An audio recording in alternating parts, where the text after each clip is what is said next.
আচ্ছা, এই যে আপনাদের সামনে একটি মৌজা ম্যাপ রাখছি, দেখছেন? এর মধ্যে দেখুন কতগুলো দাগ বা প্লট রয়েছে। আচ্ছা, আপনি বলুন তো এই প্লটগুলোর আকার আকৃতি কেমন, কি শেপে রয়েছে? এর নির্দিষ্ট কোনো শেপ নেই, আকার আকৃতি নেই। হ্যাঁ, বলা যেতে পারে চতুর্ভুজ, বহুভুজ। শুধু চতুর্ভুজ বা বহুভুজ বললে কিন্তু বলাটা কমপ্লিট হলো না। অনিয়মিত চতুর্ভুজ বা অনিয়মিত বহুভুজ। এখন যে কোনো জমি বা যে কোনো প্লট মেজারমেন্ট করতে হলে যেমন ধরনের মৌজা ম্যাপে থাকুক না কেন, আপনাকে সেটি স্কেচ করে টুকরো টুকরো করে ভাগ করে বিভিন্ন শেপে আপনাকে আকৃতি আনতে হবে। তো যাই হোক, জাস্ট আপনাদেরকে স্টার্টিংয়ে আমি বললাম, কিন্তু আজকের যে বিষয় হলো যে গড় হিসাবে জমি বেশি না কম হয়। প্রথমত আমি একটি চিত্র অঙ্কন করি, তাহলে আপনাদেরকে বোঝাতে অনেক সুবিধা হবে।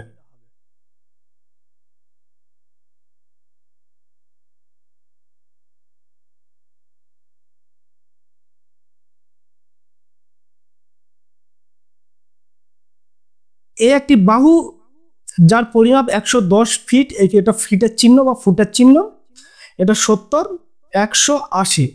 তো প্রত্যেকটি বাহুর নাম দিচ্ছি আমি। এটি এ বাহু, এ বাহু সমান 110 ফুট, ঠিক আছে। আচ্ছা, এটি বি বাহু, বি বাহু সমান 70 ফুট, এবং নিচে অর্থাৎ দক্ষিণে এটি হচ্ছে সি বাহু, সি বাহু সমান 110, সি বাহু সমান 100 ফুট, এবং একটি ডি, ডি বাহু সমান 80 ফুট।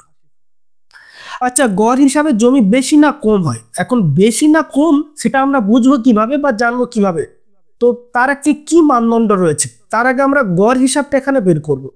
তো গড় হিসাব বলতে এখানে আমরা যদি এই দুটো বাহুকে দৈর্ঘ্য ধরি, এই দুটো বাহুকে প্রস্থ ধরি। কেন ধরবো এই দুটো বাহুকে? কারণ এই দুটো বাহুর থেকে এই দুটি বাহুর লেন্থ, লম্বা অনেক বেশি। তো সেই জন্য এই দুটি বাহুকে আমরা দৈর্ঘ্য ধরবো। দৈর্ঘ্য ইন্টু প্রস্থ, ঠিক আছে। এই দৈর্ঘ্য দুটির এভারেজ করতে হবে। কিভাবে এভারেজ করব? 110 প্লাস 100, যেহেতু দুটি বাহু সেজন্য আমরা 2 দিয়ে ভাগ করব, ইনটু মানে গুণিতক প্রস্থ। প্রস্থ কি? এই দুটি বাহু বি আর ডি, বি আর ডি কি আছে? বি সমান 70, ডি সমান 80। এই দুটি বাহুকে আবার আমরা 2 দিয়ে ভাগ করব। তো এটি গড়, এটি গড়, গড় দৈর্ঘ্য, গড় প্রস্থর দুটি গুণফল হয়, এই জমির কালি বা ক্ষেত্রফল বের হবে। তো হিসাব করলে কি আসবে? 110 প্লাস 100, 210 সমান ভাজিত 2, 105 গুণিতক 70 প্লাস 80, যোগ করলে 150, 150 হয়। এটাকে 2 দিয়ে ভাগ করব, 75, 75। এইবারে আমরা এই দুটি 105 এবং 75-এর গুণ করব। 105 ইন্টু 75 কত আসছে? 7875। 7875 কি? যেহেতু এইগুলো আমরা ফুটে দেখিয়েছি, তো সেই জন্য এটাকে আমরা বর্গ ফুট, 7875 বর্গ ফুট। এটি হলো গড় হিসাব। এখন এই যে জমিটির যে ক্ষেত্রফল 7875 বর্গ ফুট, এটা কতটা সঠিক? আসল যে জমির মেজারমেন্ট সেটি হয়েছে না বেশি হয়েছে না কম হয়েছে, তাহলে সেটাকে আমরা ভেরিফাই করব কিভাবে? সেটাকে আমরা ভেরিফাই করব ত্রিভুজ অঙ্কন করে ক্ষেত্রফল বের করব। আমরা এখানে হেরেলসের ফর্মুলা অ্যাপ্লাই করব। তার আগে একটু আপনাদেরকে এখানে বলে দিই, যেহেতু এটা জমি জায়গার হিসাব হচ্ছে, তাহলে এটাকে আমরা ডেসিমাল বা শতকে কনভার্ট করব। 7875 বর্গ ফুট সমান কত? 435.6, 435.6 স্কোয়ার ফুটে হয় 1 শতক। তাহলে এখানে কত আসছে? এখানে 18.07। আমরা দশমিকের পরে দুটি সংখ্যা নেব, এত শতক।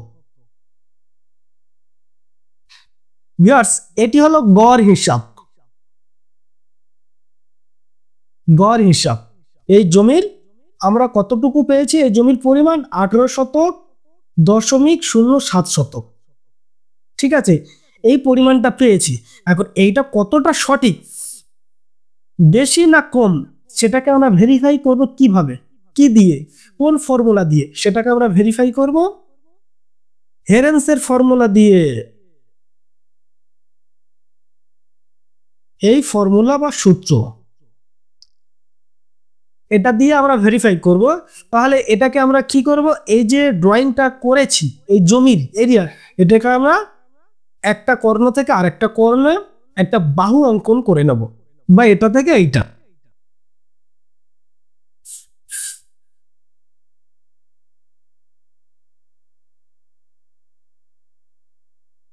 এটি 136।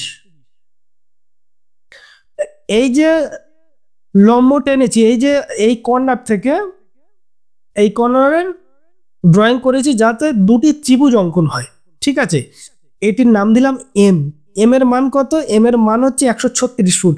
আপনি যদি অটোক্যাডে বা কম্পিউটারে ভালো সফটওয়্যার দেখেন, হয়তো এখানে মিসম্যাচ হতে পারে। জাস্ট আপনাদের বোঝানোর জন্য আমি এই স্কেলটি সাহায্য নিয়েছি। এখানে 1 মিলিমিটার সমান আমি 1 ফিট নিয়েছি। তো দেখা যাক হেরেন্সের ফর্মুলাতে আমরা কতটা কি পাই। এখানে দুটি ত্রিভুজ, এক্স ত্রিভুজ, ত্রিভুজ ওয়াই, দুটি ত্রিভুজের নাম দিয়েছি। এখন দুটি ত্রিভুজের যোগ করলে পরিমাণটা পেয়ে যাব। হেরেন্সের ফর্মুলা কি, হেরেন্সের ফর্মুলা হচ্ছে √, S into S minus A into S minus B into S minus C. S বলতে এখানে কি বোঝানো হচ্ছে, এস বলতে হেরেন্সের ফর্মুলাতে এটা সবাই জানি যে এস মানে অর্ধ পরিসীমা। এস মানে কি, অর্ধ পরিসীমা।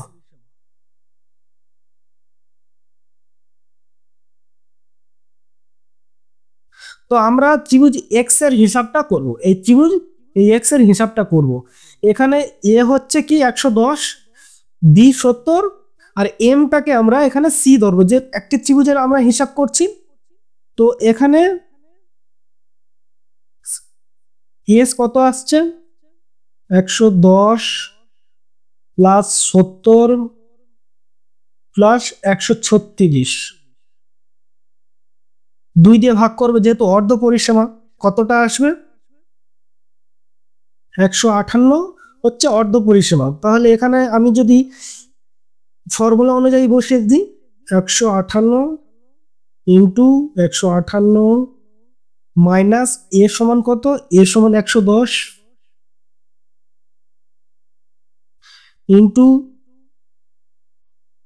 158, বি সমান কত 70, 70, সি সমান এখানে এম, এই বাহুটি আমি ধরেছি, সি সমান কত 136।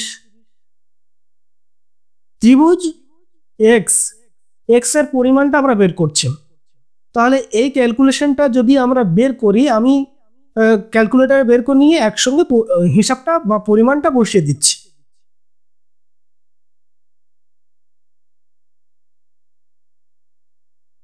$3,831.79 বর্গ ফুট। যেহেতু ফুটের হিসাব করছি সেই জন্য বর্গ ফুট। এটি হলো এক্স এর মান বেরোলো। এক্স এর মান কত, 3,831.79 বর্গ ফুট। ঠিক একই রকম ভাবে ত্রিভুজ ওয়াই এর মানটা আমরা বের করব।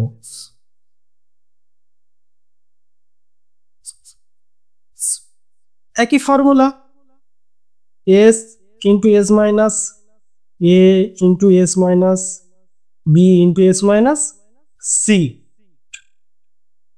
এখানে এ বলতে, এখানে আমি এ বলতে 100 নেব, বি বলতে 80 নেব, সি বলতে 136 নেব। এই ত্রিভুজ ওয়াই এর ক্ষেত্রে অর্ধ পরিসীমা কত, এস এর মান 100 প্লাস 80 প্লাস 136, এটাকে 2 দিয়ে ভাগ করলে আসবে কত, অর্ধ পরিসীমায় 158। ঠিক একই রকম ভাবে আমি এখানে ফর্মুলাটি বসিয়ে দেব।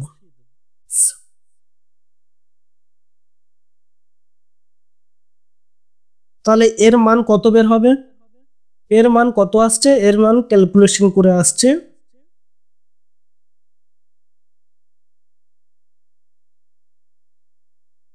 ওয়াই এর মান কত আসছে? 3965.53 বর্গ ফুট। তাহলে এই একটি ত্রিভুজের মান পেয়ে গেলাম, এই একটি ত্রিভুজের মান পেয়ে গেলাম। দুটি ত্রিভুজকে আমরা যদি যোগ করি তাহলে সম্পূর্ণ এই জমিটির পরিমাণ আমরা পেয়ে যাব। কত পেলাম? ত্রিভুজ এক্স সমান আমরা যেটি পেলাম, মানে প্রথম ত্রিভুজটি অনুযায়ী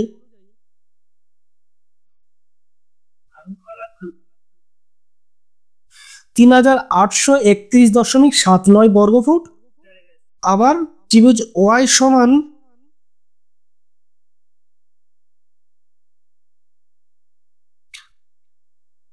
3965.53 বর্গ ফুট। আমরা যদি দুটিকে যোগ করি কত পাবো? 3831.79 প্লাস 3965.53 7797.32 7797.32 বর্গ ফুট। এটাকে আমরা যদি শতকে কনভার্ট করি ডেসিমেলে, যেহেতু জমি জায়গার হিসাব হচ্ছে, তাহলে আমরা শতকটা জানবো 435.6 দিয়ে ভাগ করব, যেহেতু 435.6 স্কোয়ার ফিটে হয় 1 শতক। তাহলে এইটা সমান কত হলো? 17.90 বা 90 শতক। এটি হলো হেরেন্সের ফর্মুলা অনুযায়ী। আমি এখানে পাশাপাশি রাখছি যেহেতু দুটি পেজ হয়ে গেছে। আর আমরা গড় হিসাবে কত পেয়েছিলাম? 7875 বর্গ ফুট। আর হেরেন্সের ফর্মুলা অনুযায়ী কত? 7797.32 বর্গ ফুট। তো ডেসিমেলে অর্থাৎ 18.0 শতক, এখানে 17.9 শতক বা 90 শতক। তাহলে ডিফারেন্স আসছে, গড় হিসাবে বেশি আসছে। কত বেশি আসছে? 7875 বিয়োগ 7797.32। এখানে গড় হিসাবে 77.68 বর্গ ফুট ডিফারেন্স হচ্ছে। মানে যদি গড় হিসাবে আপনি হিসাব করেন তাহলে সবসময় জমি বেশি পাবেন। এই দেখুন এখানে 77.68 বর্গ ফুট, এতটা পরিমাণ জমি বেশি আপনি পাবেন। হেরেন্সের ফর্মুলা অনুযায়ী পারফেক্ট পাবেন। ওই জন্য যখন কালি করবেন বা কালি করা দেখবেন, আপনারা সবসময় দেখে নেবেন যে হেরেন্সের ফর্মুলা অনুযায়ী এই জমির কালি করা হয়েছে কিনা। আমি আশা করি আপনারা বুঝতে পেরেছেন যে আজকের এই ভিডিওর উদ্দেশ্য কি বা এই ভিডিও করার কারণ কি। যে গড় হিসাবে জমি বেশি না কম হয়, আমরা কি অ্যান্সার পেলাম? গড় হিসাবে জমি বেশি পেলাম, এই হলো অ্যান্সার। গড় হিসাবে জমি বেশি হয়। আশা করি আজকের ভিডিওটি আপনারা দেখে আমার মনে হয় এই বিষয়টি ক্লিয়ার হয়েছেন। ভিডিওটি সম্পূর্ণ দেখার জন্য আপনাদেরকে অনেক অনেক ধন্যবাদ। সবাই ভালো থাকবেন, সুস্থ থাকবেন।